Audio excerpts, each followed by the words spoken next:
para todos os públicos.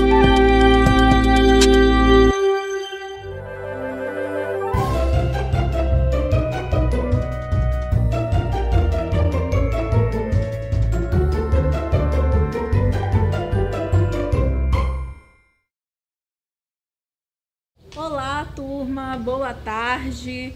Estamos aqui mais uma vez iniciando a nossa aula de matemática. Para quem não me conhece, eu sou a professora Luana Oliveira e estamos aqui, como eu já disse, com as nossas aulas de matemática. Só dando uma explicaçãozinha aí para quem acompanha as nossas aulas. Na semana passada nós não tivemos aula, certo?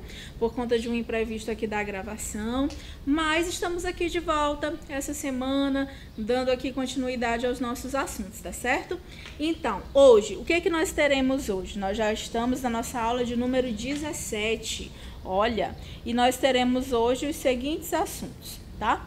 Nós veremos aqui, continuamos no capítulo 6, falando de frações e porcentagem. Nós faremos a correção do desafio que foi para vocês. Nós veremos o assunto leitura das frações ou de frações e também veremos o assunto fração como uma razão, tá certo? Então peguem aí o desafio, vejam se vocês acertaram e eu quero ver aí depois, coloquem lá nos comentários, eu espero a participação de vocês. Lá é a nossa única forma de trocar, tá? Informações, de trocar sugestões, dúvidas pelo canal da CEMED. Então vão lá, vai lá em CEMED Rosário Maranhão, na playlist do 6º ao 9º ano, desce bem lá os vídeos e procura a nossa última aula, tá certo? E aí vocês vão tirar todas as dúvidas e assistir todas as aulas que já se passaram. Então, qual foi o desafio? O desafio foi esse daqui, olha. A parte em azul representa 1/4 dessa figura.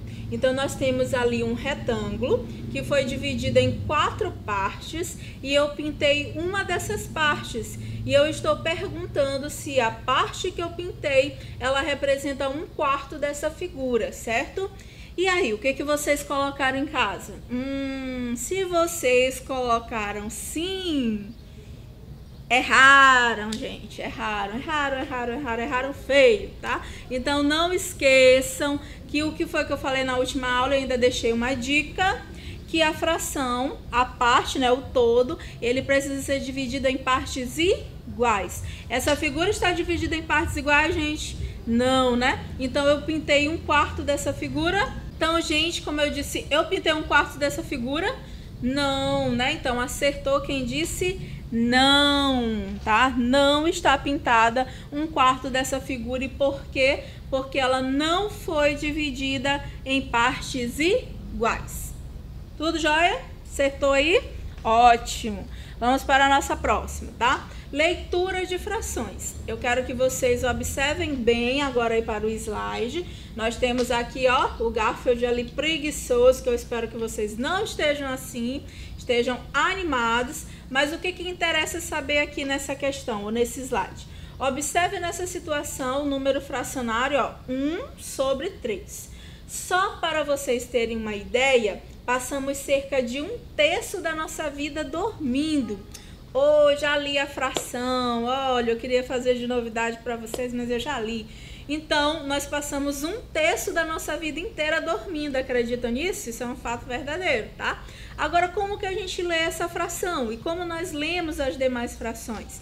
Então, ao lermos uma fração, a leitura do numerador, ela sempre é feita de forma direta, como ele é. 1, 2, 3, 20, 40, tá? E o denominador, ele já segue algumas regras que nós vamos ver agora. Olha quais são as regras do denominador. Olha a quantidade de frações que nós temos.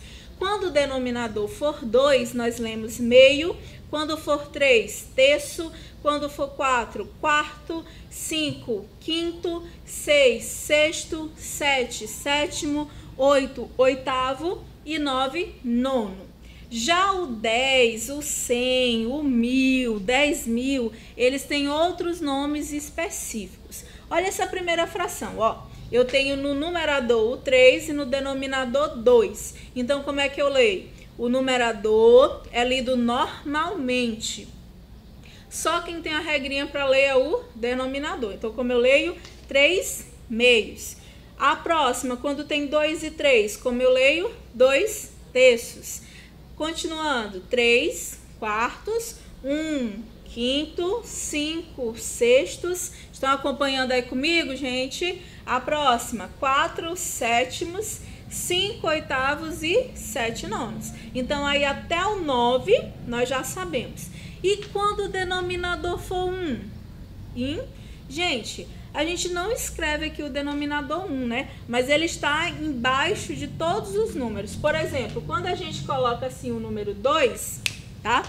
Eu sei, tá? Que aqui embaixo do número 2 tem o número 1. Mas eu não leio 2 primeiros. Não vão inventar coisa, gente, tá? Pelo amor de Deus. Então, eu só leio 2, porque são 2 inteiros, tá? 2, um número normal, certo? Então, vamos para o próximo, 2 inteiros. Agora, quando nós passamos do número 9, tá? A gente vai ver posteriormente que o 10, o 100, o 1000, 10.000, elas são as frações chamadas decimais. E ela já tem um nomezinho assim mais importante, né, de destaque. As outras, do 11 para frente, nós vamos ler também normalmente, mas nós vamos colocar a palavra avos, tá? Não é avós, viu? É avos, não tem acento. Então, como que eu leio ali essa primeira fração? Ó, 1, 11 avos. Vamos lá para a próxima. 1, 12 avos. 1, 13 avos, 1, 14 avos, 1, 15 avos, 1, 16 avos e por aí vai sucessivamente. Olha os outros exemplos, 1, 35 avos, 1, 27 avos. Então, todos os outros números acima de 11 para frente, que não sejam 10, 100, 1000, 10.000, nós lemos normalmente acrescentando, ou seja, acrescido da palavra avos, certo? Então, olha para cá, ó. Agora, quando o denominador é 10, é 100, é 1000, 10.000, 1 milhão, ele já tem também um nome específico, tá? E qual vai ser esse nome específico? Olha, quando for 10, eu leio de décimo. Quando for 100, eu leio centésimo. Quando for 1000, eu leio milésimo. E quando for 10.000, eu leio décimo de milésimo. E quando for 100.000, o que vocês acham que deve ser 100.000? Centésimo de milésimo. E quando for 1 milhão? 1 milionésimo. Bilhão, bilionésimo. E assim sucessivamente. Nós não vamos trabalhar muito com essas frações bilionésimo, trilionésimo, do tipo. Geralmente nós trabalhamos até pelo menos o milésimo. Então não esqueçam, se está sobre 10, décimos, sobre 100, centésimos, sobre 1000, milésimos. Vamos até o 10.000 para vocês falarem assim, importante quando alguém perguntar como se lê essa fração aqui, cidadão ou cidadã. Bora lá, se eu coloco essa fração 2 sobre 10.000, aí você vai encher a boca que você sabe ler a fração corretamente, ó. 2 décimos de milésimos. Aí todo mundo vai ficar, olha, esse menino, essa menina sabe ler mesmo fração, tá? Muito bem. Agora vamos para o nosso último assunto aqui de hoje, que será a fração como razão, tá? O que vem a ser uma razão? E aí vocês encontrarão esse assunto na página 174 do livro didático de vocês, tá bom? Então vamos lá. A palavra razão, ela vem do latim ratio e significa divisão. Não esqueçam, como eu já falei para vocês, toda fração é uma divisão. E a razão, que é na forma de fração, ela também vem da palavra o quê? Divisão. Próximo, a razão representa-se por meio de uma fração, tá? Por exemplo, aqui A sobre B. Dados dois números A e B, com B diferente de zero, a razão entre A e B representa-se por... Acompanhe aí no slide comigo, prestem bastante atenção, tá? Por que que no slide aí tem a colocação de que uma fração ela é do tipo A sobre B? Olha aqui para mim rapidinho. A sobre B, e esse B, ele tem que ser diferente de zero, tá? Vai voltar, porque eu falei ainda há pouco. Toda fração é uma divisão. Então, eu não posso, tá? Colocar assim, ó, 3 sobre 0, tá? Não existe divisão por zero, que nós já aprendemos isso também, tá? Isso daqui é o que? Inexistente, tá? Isso é algo que não existe. Como que eu vou pegar 3 lápis e vou dividir para o nada, tá? Então, isso não tem como pensar, não tem como raciocinar nisso. Não tem, isso é inconcebível. Então, ele não existe. Então, por isso que o nosso número de baixo, o denominador, ele deve ser sempre o quê? Diferente de zero. O que é diferente? Pode ser qualquer número, menos o zero, tá bom? Muito bem. Aí, o seguinte, quando nós temos A sobre B, tá? Nós temos que o A, ele é chamado de antecedente, e o B, que é o número que fica embaixo, ele é chamado de consequente, certo? Então, olhando aí, tá? Professora, a senhora não disse que o de cima é numerador e o de baixo não é denominador? Sim, mas aqui eu estou vendo a fração agora como uma razão, que ela vai trazer uma informação no contexto em que ela foi montada. Então, o número de cima ele é chamado de antecedente e o de baixo de consequente. E como que a gente lê essa razão? A gente lê assim, ó. Se eu tenho, por exemplo, aqui, ó, 3, e vamos supor que eu tenho aqui 5 embaixo, e eu sei que representa, por exemplo, uma razão, eu digo assim, que de uma sala, a cada 5 pessoas, 5 alunos, 3 são meninas. Então, aqui eu tenho uma razão, tá? Eu tenho a razão entre o número de meninas e o total, vamos que dizer, de pessoas nessa sala. Então, eu leio aqui a razão de 3 para 5. Como é que a gente lê isso em razão? Razão de 3 para 5, certo? Só colocar aí a palavra para, né? A preposição aí para, tá bom? Então, agora vamos lá. Entendendo a razão. Quais são as situações, quais são as, como eu posso dizer, perguntas, atividades que vai recorrer e pensar de vocês esse pensamento, ter essa certeza de razão. Olha aqui que exemplo, tá? No treino de vôlei, olha o que diz. A cada 10 saques, Cláudia errou 9. Olha aí, ó. De 10 saques, Cláudia errou 9. E o outro, ela não está em um bom dia. Vocês concordam com esse balãozinho? Ela não está em um bom dia, tá? Então, olha bem, ó. Ela sacou 10 vezes, né? Pegou a bola, sacou 10 vezes. Dessas 10 vezes que ela sacou, que é o total, a gente sempre, geralmente, colocamos o total aqui embaixo, né? Ela errou 9. Então, como que a gente pode representar isso por meio de uma razão?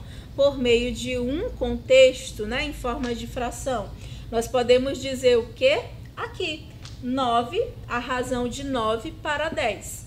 Que a cada 10 saques, ela errou 9, certo? Então, isso aqui representa uma razão. A razão de quê? Dos erros e o total de saques que... Como é o nome dela? Cláudia errou, tá? Cláudia errou. Então, Cláudia não estava num bom dia. Então, vamos ver aqui outra situação para vocês responderem aqui comigo, tá? Olhem bem. Na turma do 7º ano, eu sei que vocês são do 6º, mas vamos aqui do 7º, há 28 alunos matriculados. Desses, 13 são meninas. Então, pensem bem. Tem 28 alunos, 13 são meninas. Aí eu peço para escrever a razão. O que é razão? Fração, tá? Entre do número de meninas e o total de alunos. Pronto, tá? Eu disse que tem quantas meninas? 13. Tem quantos alunos? 28. A própria questão, ela te diz a ordem que você vai colocar a sua fração. Eu quero a razão, fração, entre o número de meninas, 13, e o total da turma, 28. Então, qual é a fração? 13 sobre 28. Agora eu quero que vocês façam a letra B aqui comigo. Olha, eu quero agora o número de meninos e o total de alunos. Se são 28 alunos e tem 13 meninas, quantos são os meninos? Hein, gente? Eu tenho 28 alunos, 13 são meninas. Quantos são os meninos? Só fazer uma subtraçãozinha aqui rápido. 28 menos 13. Isso, 15, tá? Então, bora lá. Eu quero a fração ou a razão entre o número de meninos. Quantos são os meninos? 15, olha. E o total de meninos ou de alunos, no caso, da turma. Quantos alunos tem ao todo? 28. Pronto, tá? Então, bora lá. 15, 28 avos, tá? Então, o que significa essa fração? Significa que nós temos aqui 15 para 28. Ou seja, que a cada 28 alunos, 15 são meninos. Como não tem como simplificar, nós ficamos aqui mesmo, tá bom? Acertaram aí comigo? Certo? Ótimo, tá bom? E então, foi a nossa aula por hoje. Muito obrigada pela atenção de vocês. Qualquer dúvida, estou eu aqui para o que vocês precisarem. Até a nossa próxima semana, sem atividades hoje, só vocês já estão estudando, né? A maioria, nós já voltamos aí presencialmente, então com todo cuidado, mas com toda animação e empolgação para aprender mais e mais, certo? Beijos e até a nossa próxima aula.